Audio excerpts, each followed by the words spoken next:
இன்றைக்கி டே 8 morning time இலைலாம் வச்சுட்டோம்.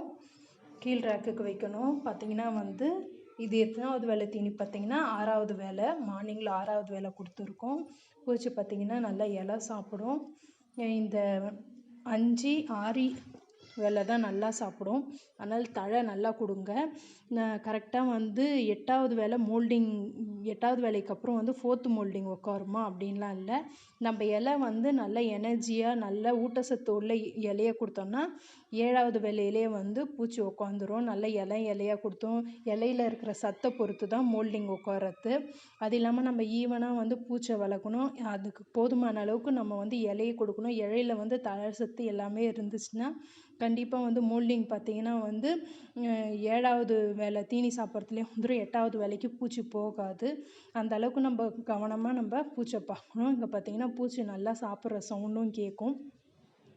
நம்ம போதுமான அளவுக்கு பூச்சிக்கு தேவையான அளவுக்கு இலையை கொடுக்கணும். இப்போ பார்த்திங்கன்னா நம்ம வந்து 6வது வேலை கொடுத்துருக்கோம். நல்லா சாப்பிட்டுட்டு இருக்கு பூச்சி. இப்போ மல்பரி தோட்டத்தை பார்க்கலாம் வாங்க.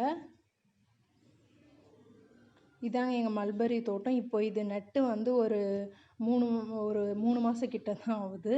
நல்லா வளர்ந்துருக்கு பாருங்கள். நாங்கள் வந்து எந்த அளவு கொடுத்தோம்னா 5க்கு 3 ஒரு செடிக்கு வந்து கேப் வந்து 3 அடி விட்டுருக்கோம்.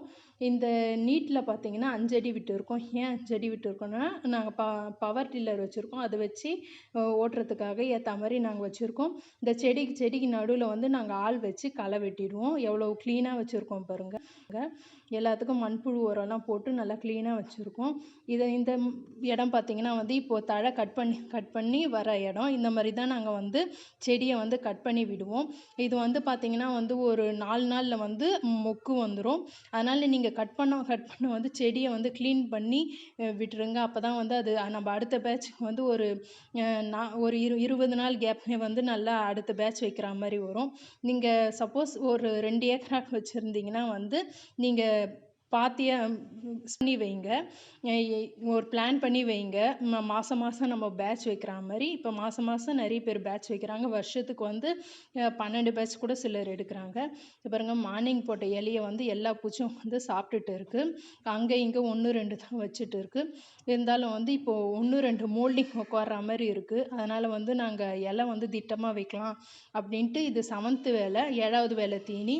இன்னும் ஒரு வேளை சாப்பிடுமா என்னன்னு பார்க்கணும். இல்லைன்னா மோல்டிங் உட்காருதா என்னன்னு பார்க்கணும். பண்ணையை மட்டும் கொஞ்சம் குளிர்ச்சியாக வச்சுக்கோங்க. கொஞ்சம் வெயில் சீசன்றதுனால பண்ணையை கொஞ்சம் குளிர்ச்சியாக வச்சுக்கோங்க.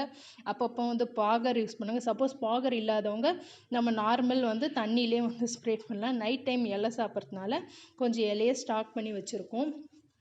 சாப்பிட வந்து இலை மட்டும் வச்சுட்டே இருங்க. நல்லா வந்து பண்ணையை கூலிங்காக வச்சுக்கோங்க. சுத்தமாக வச்சுக்கிட்டாலே நம்ம பேட்ச் நல்லபடியாக எடுக்கலாம்.